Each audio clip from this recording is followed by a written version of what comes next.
자, 오늘 요엘서 마지막 강해입니다. 6번째로 마쳐지겠는데요. 오늘 내용은 이제 세 가지로 구성이 됩니다. 그러니까 14절서부터 21절까지 내용은 사실상 요엘서의 결론이면서 세 가지 주제로 구분이 되는데, 첫 번째는 다시 한번 원론으로 돌아가서 여호와의 심판의 날은 어떤 날인가, 이것을 설명하게 될 겁니다. 그리고 두 번째는 그것이 하나님을 대적하는 무리들에게는 심판의 날이 되지만 우리들에게는 최종적 승리의 날이 됩니다. 승리를 약속해요. 그리고 마지막 세 번째는 그 승리의 날에 우리에게 부여되는, 우리에게 공급되는 하나님의 영원한 축복은 어떤 것일까, 이렇게 3단계에 걸쳐서 설명이 되어질 겁니다. 그러면 오늘 첫 절인 14절을 한번 보도록 하십시다. 14절. 사람이 많음이여. 이 히브리 원문에는 이게 2번 기록되어 있습니다. 사람이 많으며. 그런데 히브리 사람들이 사람이 많다 할 때는 정말 물리적으로 사람이 많은 걸 얘기하지만 그것만을 얘기하는 건 아니에요. 히브리 사람들은 사람이 많다 할 때는 그 사람들이 토해내고 쏟아내는 시끄러운 소리들까지를 포함합니다. 지금 세상이 많이 시끄럽죠. 미국서부터 지금 시끄러워요.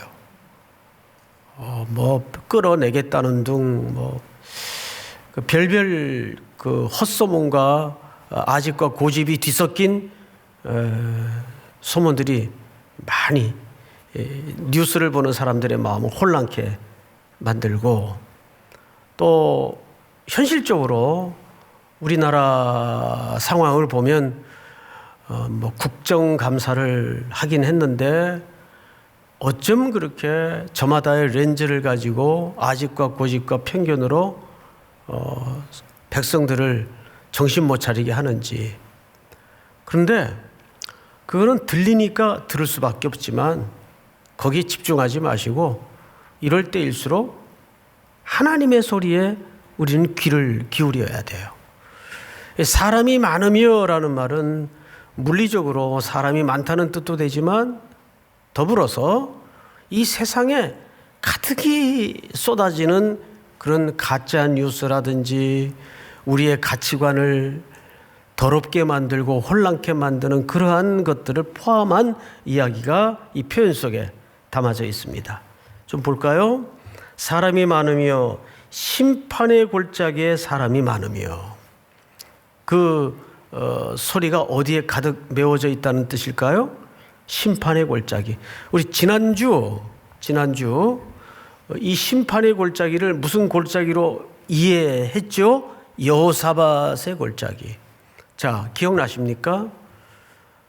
여호사밧이라는 말은 무슨 뜻이라고요? 하나님이 심판하신다. 그래서 이 골짜기는 하나님을 대적하는 무리들에게는 심판의 골짜기가 되었지만, 역대하 20장을 근거로 우리가 살펴보았었죠. 그러나 하나님을 향하여 믿음을 가지고 신뢰를 가지고 그분을 송축했던 하나님의 백성들에게는 무슨 골짜기가 됐나요? 브라가의 골짜기. 잊었어요? 분명히 얘기했어요. 브라가의 골짜기가 됐어요. 이 브라가라는 말은 무슨 뜻이었죠? 하나님을 송축하다, 그분을 높이다, 이런 뜻이라고 말씀을 드렸어요. 그러면 그 하나님의 백성들에게 주어졌던 최종적 승리는 총칼로 이겼나요? 세력과 크기와 규모로 이겼나요? 아닙니다. 전적인 하나님의 전능하심과 자기들끼리의 좌충우돌을 통해서 그냥 그 전장에 나가서 병사들은 노획물들을 거두어 들인 수고밖에는 없어요. 하나님이 하신 전쟁이었죠. 여호사밧이 하나님의 영을 통해 받은 메시지가 뭐였습니까? 이 전쟁은 누구에게 속했다? 하나님께 속한 것이니. 하나님께 속한 것이니. 우리 인생이 그렇단 말이죠. 지난주 메시지에 집중된 요약본입니다. 자, 심판의 골짜기에서 여호와의 날이 가까우미로다. 여호와의 날이 가깝다. 이 말은 사실상 우리 구속받은 백성들의 최종적 승리를 이 언어 속에 담고 있는 거예요. 그러니까 이런 거죠. 요엘서를 쭉 오늘 마무리까지 읽다 보면 요엘서의 뜻밖에도 단순히 그 시대에 일어났던 구원 사건만을 설명하는 것이 아니고 그 시대에 황폐했던 것을 회복하겠다는 약속만이 담아져 있는 것이 아니고 그 샘플에 해당하는 역사적 신뢰, 사건, 과정을 통해서 하나님은 궁극적으로 오고 오는 세대의 그의 백성들에게 어떤 은혜, 어떤 복을 허락하실 건가를 그 안에 담고 있다는 겁니다. 그런 관점에서 우리가 좀 보면 좋을 것 같아요. 마치 그 도토리 안에 큰 상수리 나무가 감추어져 있듯이 이 작은 한 역사의 시점에 벌어졌던 일 속에 거대한 하나님의 플랜과 구속의 마무리가 설명되어 있다는 것을 우리가 볼 수 있을 겁니다. 자, 15절 볼까요? 해와 달이 캄캄하며 별들이 그 빛을 거두도다. 언제 심판의 날이 오면 모든 이 땅의 광명들이 빛을 잃어버리고 그들에게는 캄캄하고 흑암의 날이 될 거예요. 자, 이 샘플을 이미 우리는 어디서 보았죠? 애굽의 430년을 노역에 신음하던 백성들을 건져내실 때 10가지 재앙 중에 무슨 재앙이 있었어요? 온 천지가 흑암이 덮이는 재앙이 있었어요. 기억나실 겁니다. 캄캄함이 임해요. 그 먼 홍해를 건너기 직전에 하나님의 백성들을 구원하시기 위한 기적 속에 이미 이 날을 예고로 담고 있었다는 겁니다. 그러니까 하나님의 구속은 어떻게 진행이 되냐면 로버트 팔마라는 분이 이렇게 설명을 했어요. 우리 남자분들은 아실 텐데 총을 쏘면 총이 어떤 물질에 박혀요. 그죠? 몸에 맞았다. 그러면 들어간 자국은 점에 불과해요. 딱 총알 그 반경 크기밖에 안 되는데 뒤로 뚫고 나올 때는 이게 어떻게 되죠? 구멍이 커요. 왜 그래요? 이게 돌기 때문에. 그래서 뒤에는 구멍이 크게 나게 돼 있습니다. 나선형이라 그러죠. 마치 하나님의 언약은 그렇게 진행이 돼요. 창세기 3장 15절에서 여인의 후손이 네 머리를 밟을 것이고 이 약속은 하나의 씨에 해당하는 원복음이에요. 원복음. 구속의 원복음. 이것이 시간이라는 과정을 통해서 나선형으로 점점 커지고 확대되고 계시록 21장 2장에 가보면 이것이 어마어마한 크기로 바뀌어요. 그래서 우리가 계시록 21장 22절을 한번 볼까요? 21장 22절 한번 보십시다. 성 안에서 내가 성전을 보지 못하였으니 이는 주 하나님 곧 전능하신 이와 및 어린 양이 그 성전이심이라. 이 설명은 좀 나중에 할게요. 23절을 보십시다. 다 같이 시작. 그 성은 해나 달의 비침이 쓸데없으니 이는 하나님의 영광이 비치고 어린 양이 그 등불이 되심이라. 잘 보세요. 오늘 요엘서에서는 심판의 대상이 되는 사람들에게는 흑암이 임해요. 그런데 하나님의 자녀들에게는 나중에 그 성은, 이 성이 어떤 성인지 아직 몰라요. 그러나 이 성이 틀림없는 것은 우리가 영원히 거할 산성이에요. 이 성은 해나 달의 비침이 쓸데없으니, 그러니까 이런 세상의 물질적 광명이 무의미해지는 더 밝고 영광스러운 빛 아래 우리가 머물 거라는 뜻입니다. 그러니까 운명이 이렇게 극적으로 바뀌는 거예요. 여호사밧 골짜기에 하나님을 대적하던, 하나님을 알지 못하던, 거부하던 무리들에게는 그 골짜기는 해도 달도 빛을 잃어버리는 캄캄한 심판의 골짜기가 돼요. 애굽 당시에 출애굽할 때 하나님의 심판의 내용처럼. 그러나 하나님을 영접하고 하나님 쪽에 선택함을 입은 백성들에게는 해도 달도 필요 없는 놀라운 광명이 됩니다. 자, 다시 오늘 본문으로 돌아가서 성경을 좀 보십시다. 16절, 여호와께서 시온에서 부르짖고, 여기 사실 좀 번역이 좀 어색한데, 여호와께서 시온에서 부르짖다라는 말은 큰 소리를 바라다 그 말이에요. 자, 아까 앞에 14절에서 하나님의 원수 세력이 골짜기에 모여서 무슨 소리를 냈죠? 사람이 많으며 사람이 많으며 큰 소리를 내요. 근데 이 소리에 많은 하나님의 백성들이 겁을 먹고 움츠러들고 쪼그라들고 낭망하고 좌절하고 공포에 휩싸이는 것이 이 하나님의 백성들의 연약함이에요. 그래서 하나님의 말씀 속에는 두려워하지 마라, 염려하지 마라, 이걸 그렇게 강조해요. 365번이나. 왜 365번일까요? 1년이 365일이니까. 그 말은 매일 우리가 염려에 붙들려 있고 근심에 붙들려 있으니까 하나님께서 동시에 매일 걱정하지 마라, 염려하지 마라, 두려워하지 마라. 그 소리를, 그 위협을, 그 공포를, 두려워할 수밖에 없는 상황을 덮고도 남은 누구의 소리가 바라고 있다는 거죠. 시온에서 하나님의 소리.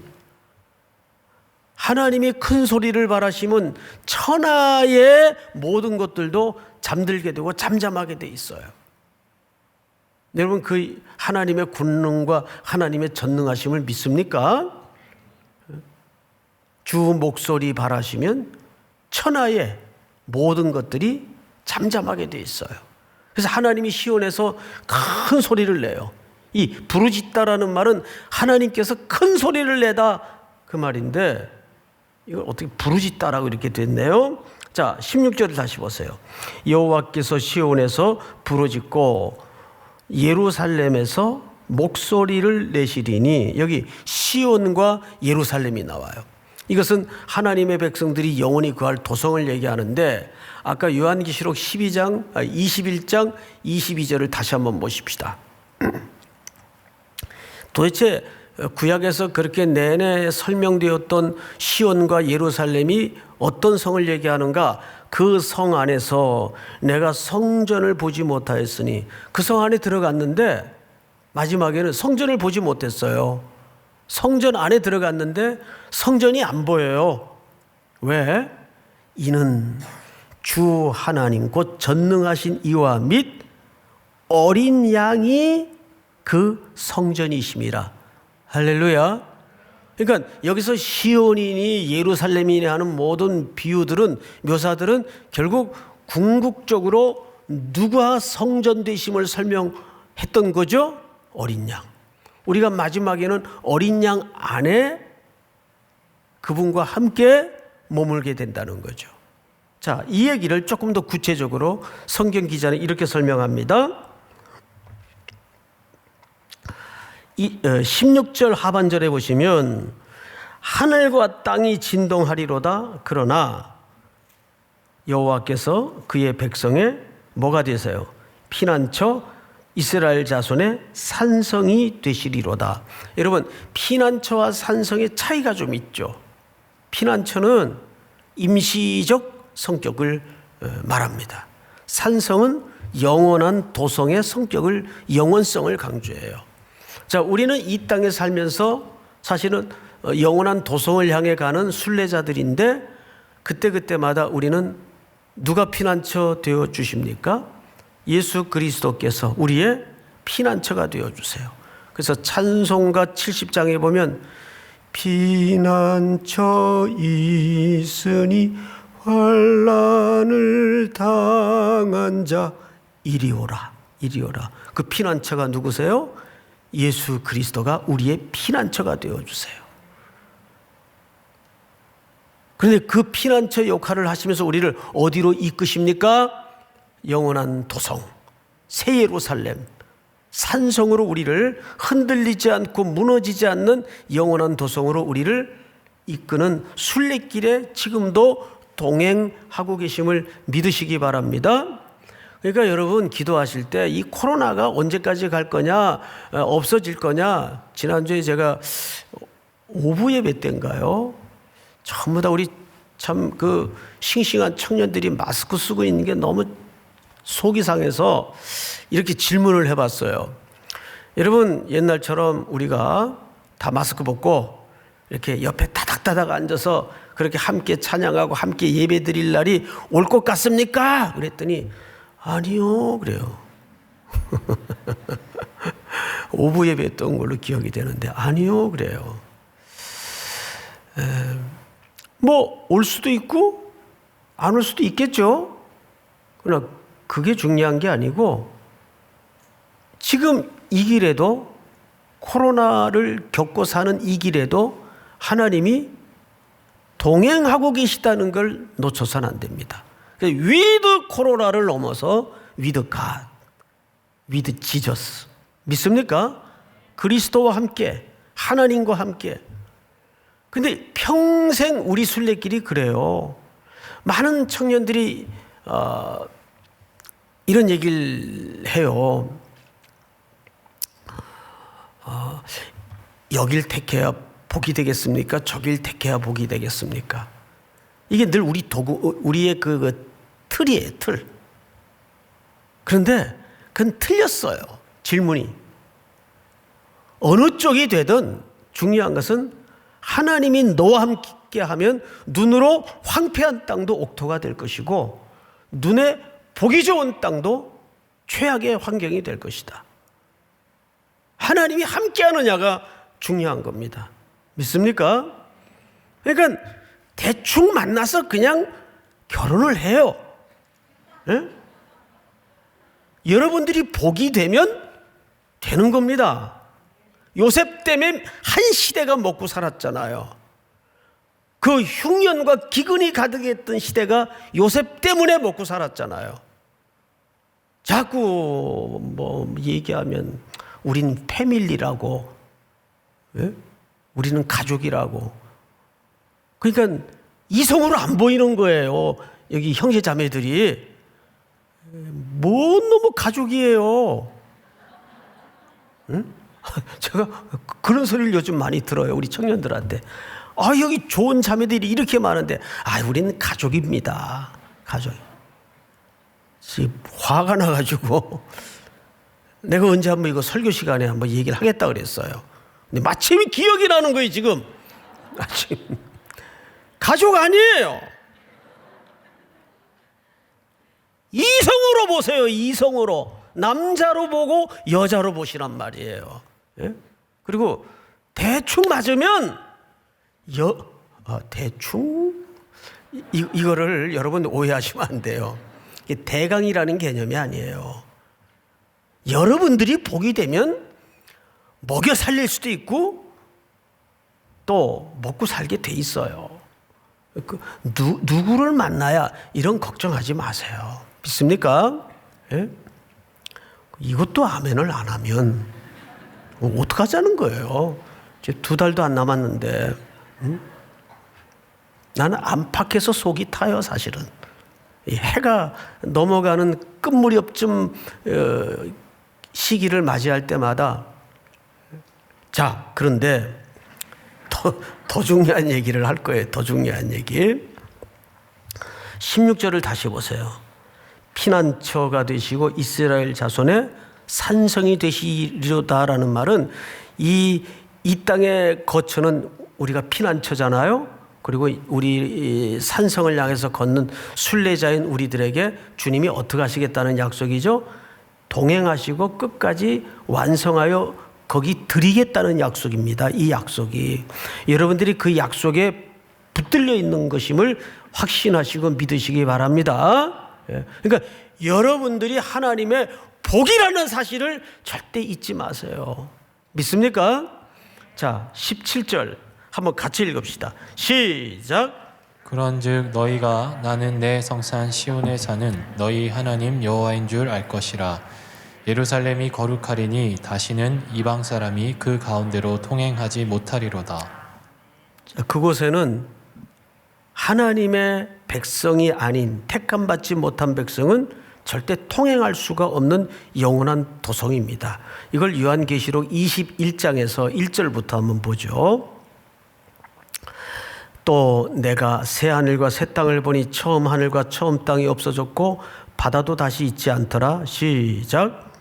또 내가 보매 거룩한 성 새 예루살렘이 하나님께로부터 하늘에서 내려오니 그 준비한 것이 신부가 남편을 위하여 단장한 것 같더라. 3절 내가 들으니 보좌에서 큰 음성이 나서, 여기서 큰 음성이 들리죠.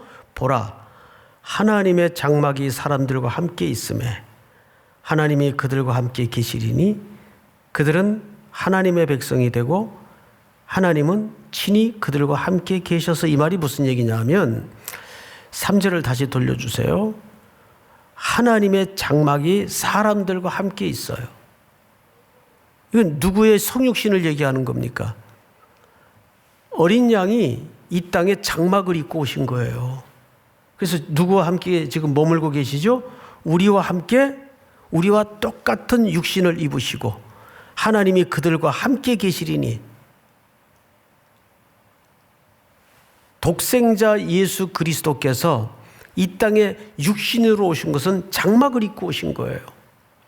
그들과 함께 계시리니 그들은 하나님의 백성이 되고 하나님은 친히 그들과 함께 계셔서. 다음 4절 다 같이 시작. 모든 눈물을 그 눈에서 닦아주시니 다시는 사망이 없고 애통하는 것이나 고가는 것이나 아픈 것이 다시 있지 아니하리니 처음 것들이 다 지나갔음이로라. 이 4절을 잘 보세요. 4절을 그대로 두시고 제가 오늘 본문 중에 18절을 좀 읽겠습니다. 그날에 산들이 단포도주를 떨어뜨릴 것이며 작은 산들이 젖을 흘릴 것이며 유다 모든 시내가 물을 흘릴 것이며 여호와의 성전에서 샘이 흘러나와서 시딤 골짜기에 되리라. 여러분, 시딤 골짜기는 아카시아 나무로 빼곡한 골짜기입니다. 이 시딤은 아카시아 나무예요. 광야 어디서나 만나기 쉬운 잡목들입니다. 볼품없는 나무들이죠. 지난주 금요일 날 번제단을 설명할 때 그 번제단 나무를 무슨 나무로 만들도록 명하셨습니까? 시딤 나무예요. 아카시아 나무를 얘기하는 겁니다. 그 위에 뭘 씌우죠? 놋으로 씌워요. 놋은 심판을 얘기합니다. 예수 그리스도께서 이 땅에 오셔서 어떤 모습으로? 아카시아 나무와 같은 우리의 모습으로 심판을 받으셨어요. 내가 받아야 될 심판을 대신 예수 그리스도께서 받으신 사건입니다. 자, 그런데 4절을 보시면 모든 눈물을 그 눈에서 닦아주시니 다시는 사망이 없고 애통하는 것이나 곡하는 것이나 아픈 것이 다시 있지 아니하리니 처음 것들이 다 지나갔음이로라. 여러분, 시편 84편을 보시면 거기 눈물 골짜기가 나와요. 시편 84편. 주께 힘을 얻고 그 마음에 시온에 데려가 있는 자는 복이 있나이다. 6절 다 같이 시작. 그들이 눈물 골짜기로 지나갈 때에 그곳에 많은 샘이 있을 것이며 이른 비가 복을 채워주나이다. 아멘. 자, 이 말씀을 이해해야 우리 성도들이 이 땅의 순례길을 걸으면서 겪었던 그 눈물 골짜기의 의미가 무엇인지를 정확하게 이해할 수가 있습니다. 그런데 5절을 보니까 주께 힘을 얻고 그 마음에 시온의 대로. 자, 시온의 대로가 어디에 있는 자? 어디에 있는 자죠? 마음에 있는 자. 그러면 우선 대로는 누가 왕래하는 길입니까? 우리의 왕이 왕래하는 길이에요. 근데 그 대로가 어디에 있다고요? 우리 마음에 있대요. 그럼 그게 무슨 뜻이 돼요? 5절은 이런 의미가 됩니다. 어떤 경우나 어떤 상황 앞에서도 주께로 나아가는 겸손하고 가난한 성도의 태도를 얘기합니다. 다시요. 어떤 경우나 어떤 상황 앞에서도 왕이신 그리스도께로 나아가는 성도들의 가난하고 겸손한 태도를 얘기하는 거예요. 겸비한 태도. 그 자에게 복이 있대요. 그건 아무나 할 수 있는 게 아니라 하나님께로부터 원천의 복을 받은 자만이 그 태도가 가능할 수 있다는 얘기죠. 그런데 그들이 어디로 지날 때? 눈물 골짜기로 지날 때. 자, 여러분, 목자들이 가끔 양들을 눈물 골짜기로, 이 눈물 골짜기는 협곡이고 계곡이고 박하의 골짜기라고도 불리웁니다. 그런데 시편 23편에도 보니까 이 골짜기를 사망의 음침한 골짜기라고 그랬어요. 근데 목자들이 가끔가다 양떼를 이런 계곡으로 몰고 가요. 거기가 위험한지 몰라서가 아니에요. 주로 양들이 양질의 꼴을 찾고 먹일 수 있는 것이 바로 그런 데 있습니다. 음습하고 습기가 많은 곳에 양질의 꼴들이 있어요. 그래서 목자들이 각오하고 몰고 갑니다. 그러면 양들은 두렵고 무섭고 떨리고 공포스럽죠. 근데 이때 뜻밖의 꼴보다 더 중요하고 더 놀라운 유익을 경험하게 돼요. 뭔지 아세요? 두 가지 유익이 있는데 첫째, 그 골짜기를 통과하는 기간대만큼 양과 목자가 밀착되어 있는 기간은 없어요. 그 기간만은 양들이 목자와 철저하게 밀착됩니다. 겁이 많으니까, 두려우니까.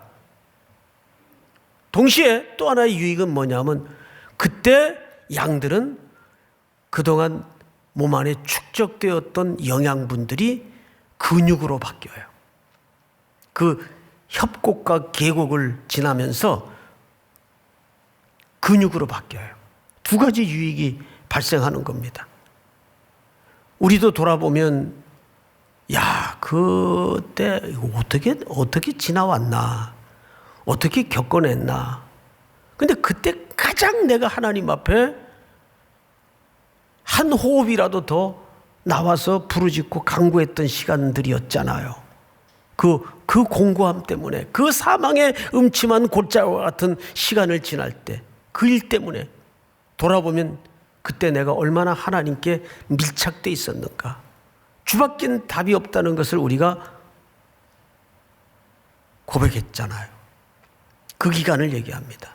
그런데 보세요. 그들이 눈물 골짜기로 지나갈 때 그곳에 많은 샘이 있을 것이며 이른 비가 복을 채워 주나이다. 이 무슨 얘기예요? 그때만큼 하나님께로부터 자비와 은혜와 사랑을 풍성히 경험한 기간이 없게 된다, 그 말이에요. 자, 다시 오늘 본문으로 눈을 돌려서 19절, 아주 중요합니다. 오늘 어쩌면 결론 같은 본문인데 19절을 다 같이 한번 읽겠습니다. 시작. 그러나 애굽은 황무지가 되겠고 에돔은 황무한 들이 되리니 이는 그들이 유다 자손에게 포악을 행하여 무죄한 피를 그 땅에서 흘렸음이니라. 네, 여기 두 족속이 등장을 하죠. 애굽과 에돔이 등장을 해요. 여러분, 애굽은 여기 왜 등장할까요? 이 시대적 시간과는 좀 거리가 있는 나라인데 여기 애굽이 소환되어 등장을 하고 또 에돔이 등장을 해요. 도대체 이 두 종족이 요엘서를 마름하면서 왜 결론 부분에 이렇게 소개가 될까? 그래서 이 두 종족의 의미를 알지 못하면 우리가 제대로 된 결론을 도출할 수가 없죠. 자, 우리 이사야서 30장을 한번 같이 보십시다. 여호와께서 이르시되 패역한 자식들은 화 있을진저 그들이 계교를 베푸나 나로 말미암지 아니하며 맹약을 맺으나 나의 영으로 말미암지 아니하고 죄에 죄를 더하도다. 2절 시작. 그들이 바로의 세력 안에서 스스로 강하려 하며 애굽의 그늘을 피하려 하여 애굽으로 내려갔으되 나의 입에 묻지 아니하였도다. 무슨 얘기냐면 성경에서 애굽이라는 나라는 하나님의 백성인 유다와 이스라엘인들 하나님을 신뢰하지 못하고 의존하고 싶었던 지정학적인 나라예요. 기억나세요? 솔로몬이 다윗을 이어서 왕이 됐을 때 제일 먼저 한 일이 뭐죠? 애굽의 바로의 공주를 정식 아내로 데려다 놓은 일입니다. 그게 솔로몬 통치의 첫 번째 일이에요. 자, 그러면 그 당시에 나라와 나라 간의 결혼은 사랑과 애정이 기초한 결혼입니까? 정략적인 결혼입니까? 그건 정치적인 결혼이에요. 그리고 솔로몬의 의도 속에는 이미 뭐가 감춰져 있는 거죠? 솔로몬의 의도 속에는 나라의 안보와 안위를 적어도 하나님께 신뢰하지 않고 애굽을 의지하겠다는 복선을 깐 거예요. 그러면 이방 여인이 어쨌든 다른 나라로 시집을 올 때는 뭐만 옵니까? 무엇도 같이 오죠?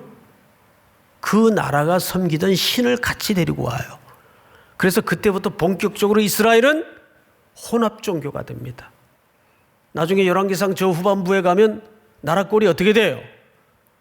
하나님의 성전 안에 낭실과 제단 사이에서 우상 숭배가 준비되고 우상 숭배가 차려져요. 나라 꼴이 그렇게 되는 겁니다. 그래서 애굽은 우리 성도들에게 오늘도 매우 중요하게 던지는 메시지가 있어요.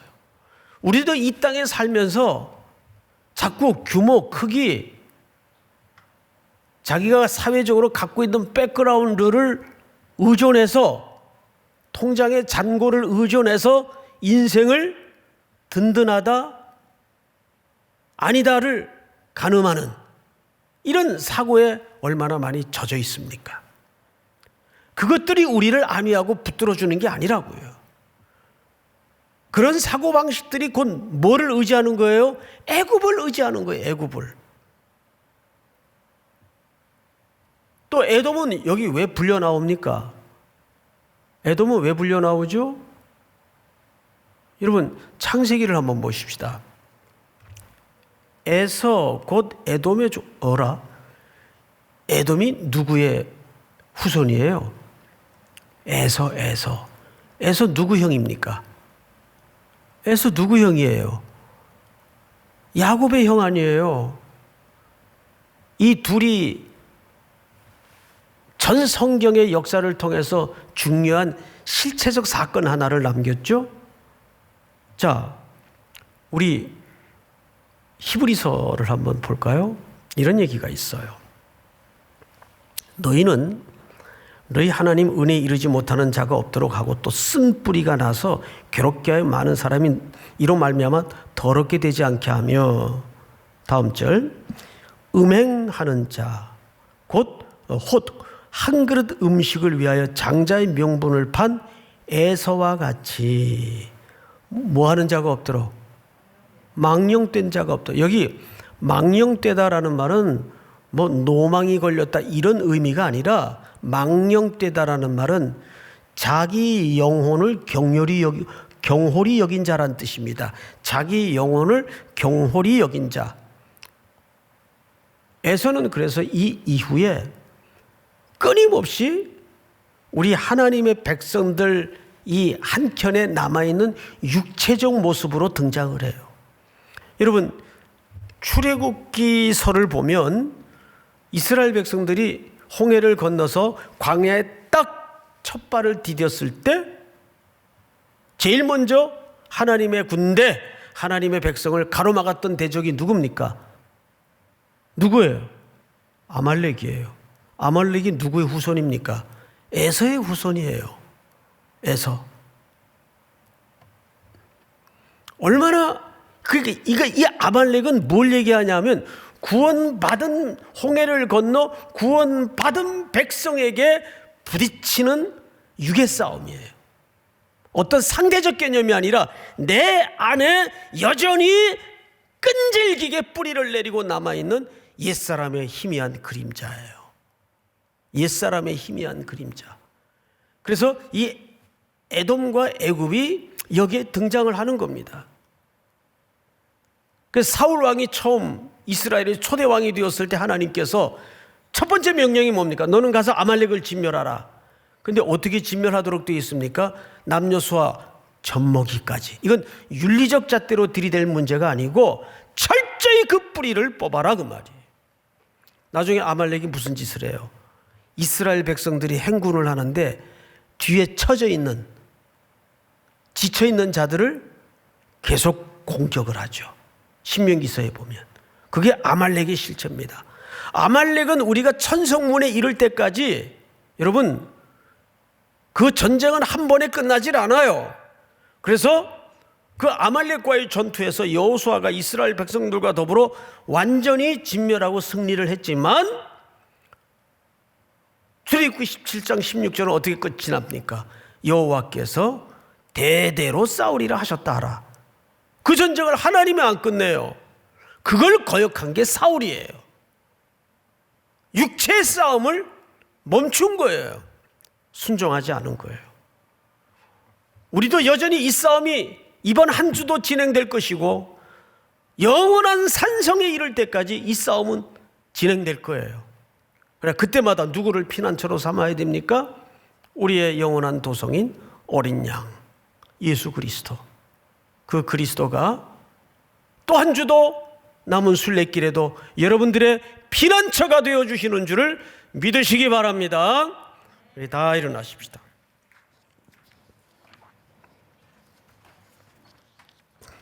하나님은 너를 만드시는 분,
성실과 자비가 무궁하심으로 우리가 진멸되지 아니함이니이다. 이것이 아침마다 새로우니 주의 성실이 크도소이다. 하나님, 11월 둘째 주일 아침 주의 자녀들을 이곳에 모으셔서 하나님의 자비를, 긍휼을 다시 한번 확인시켜 주심을 감사합니다. 이 순례길을 걷는 동안 우리의 피난처가 되어 주시고 영원한 도성 어린 양과 함께 아름다운 혼인이 이루어지기까지 우리의 길을 동행해 주시옵소서. 또 한 주도 요란한 소리에 여호사밧 골짜기와 같이 사람들이 가득하고 사람의 소리가 가득한 세상을 향해 우리 성도들이 살아낼 때, 걸어갈 때 언제나 저들과 동행하시어 주의 자비를 드러내 주시고 하나님의 전능하신 손길에 붙들리는 또 한 주가 될 수 있도록 도와 주시옵소서. 지금은 우리 구주 예수 그리스도의 은혜와 하나님 아버지의 사랑과 성령님의 교통하심이 머리 숙여 경배를 드리는 사랑하고 사랑하는 모든 주의 백성들, 머리 위에 해외 군에 출타 있는 가족들, 복중의 생명까지 영원토록 함께 있을지어다. 아멘.